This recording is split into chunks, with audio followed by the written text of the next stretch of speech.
Currently, we're on the roof of the parking structure that is attached to the Sherman Oaks Galleria. Below me, the 405 freeway. I wanted to get a better view and show you roughly the crash location where singer Brandy, driving her 2007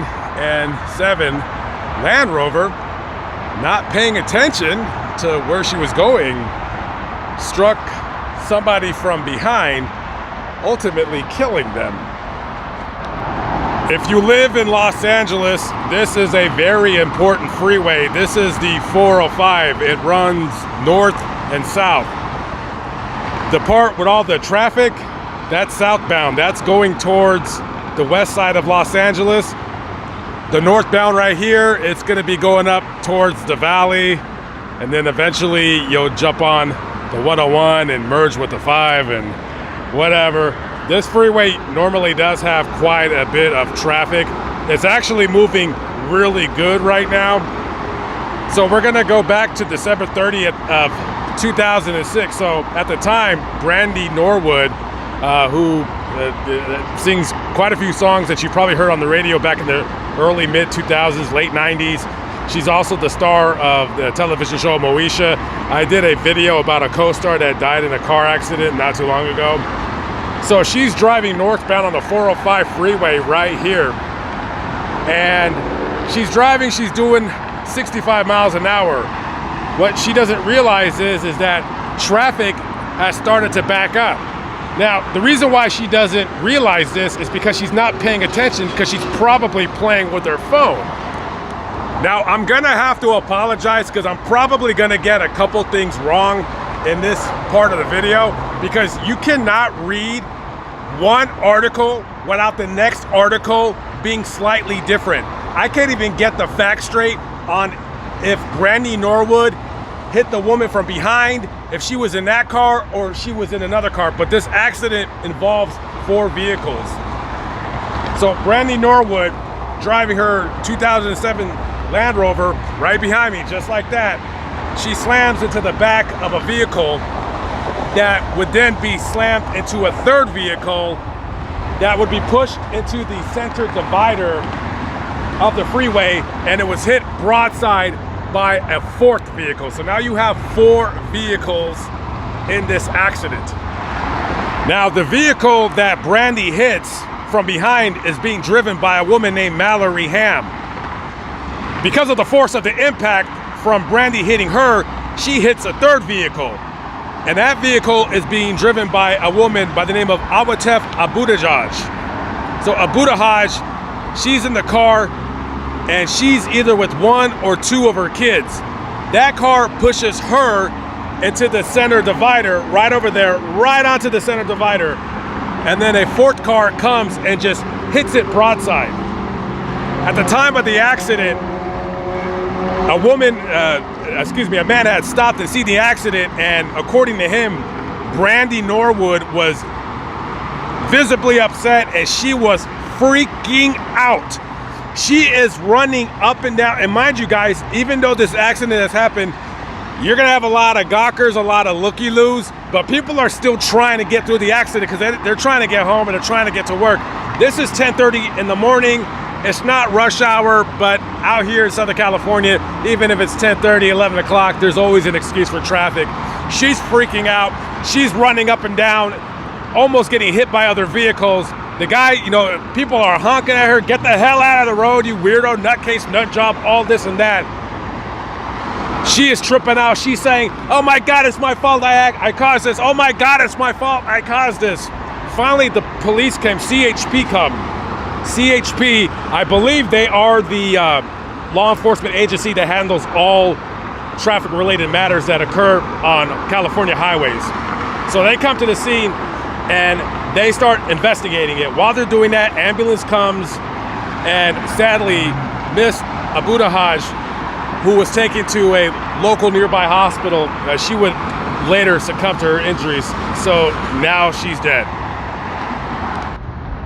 Now, originally, when the CHP were conducting their investigation, they did find fault in Brandy as being the cause of this accident, which was led to the cause of Miss Abu Hajj's death. However, about a year later, after their investigation, I mean, what are they investigating? Come on.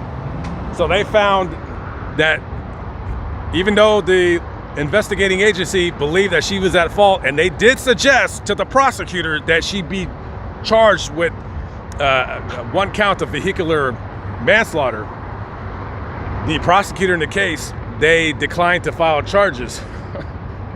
I mean, what did somebody get like a big fat manila envelope that was marked with their name on it or something? Ridiculous.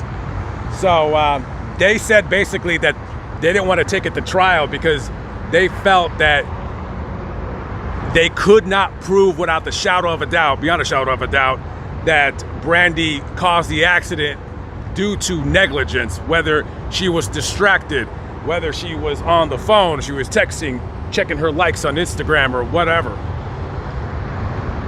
There was no drugs or alcohol involved in the accident. And if you guys, any of you have ever been out here, if you can see right here, you probably can't tell on the camera, but this is going downhill. So it's easy when you're in a car and you're going downhill, it's easy to go faster than you want, especially when you're in a heavy vehicle such as a Land Rover. And to me, all this appears to be is just somebody who just simply was not paying attention. You got a very famous person who's probably just checking their messages, seeing if they got a new part in a movie or whatever. And because of Brandy Norwood's inattentive driving, it caused a woman to be killed. Now, in different articles, it says that either she had 2 kids or 3 kids. I'm not really sure. But the family filed a $50 million lawsuit on behalf of her 2 sons, who one article says 1 son was in the vehicle. The other article says that it was 2 sons in the vehicle. And so they filed the $50 million lawsuit, eventually be settled out of court for an undisclosed amount. The father of the kids, he would file his own separate lawsuit against Brandy Norwood. And you know, the reason why people were put off by this accident, because it's an accident, you know, that's what happens with accidents. But what put people off more about this situation was that I want to say like about a month or 2 after, TMZ caught Brandy texting on her phone while she was driving. Oh, and on top of that, not too long after that, she was seen partying at some club, having a gay old time like the Flintstones.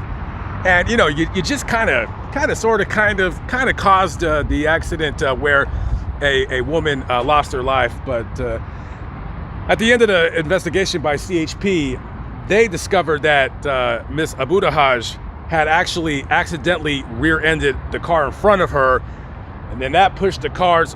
So basically, the story's short, a little convoluted. I really don't know who to believe, but it looks like from their findings that Miss Abu Hajj, you know, accidentally rear-ended the car in front of her, and then Brandy comes in like a bat out of hell, pushing Mallory Hamp's car into her, and then pushing that car to the center divider, and then the other car coming and just doing the ultimate damage that would take that woman's life. You basically got people in this area right here, when it goes downhill, you got people who just don't pay attention. That's really all it is just people who don't pay attention to their surroundings. And after this accident, it seemed to me that Brandy just kind of disappeared. Okay guys, I'm out of here. Just a quick video. Rest in peace to that woman that lost her life in this senseless accident. Awatef Abu Hajj, working a job, taking care of her kids, was sending money to her parents back in Morocco, taking care of them. And a family torn apart, losing their mother because somebody just doesn't want to pay attention. Guys, if you're ever on this road right here, on this freeway, do yourselves a favor. When you're going downhill, this is the time that you really want to pay attention to where you're going. I'm just saying, I'm not, this ain't a driver's ed course. I'm just saying, use common sense.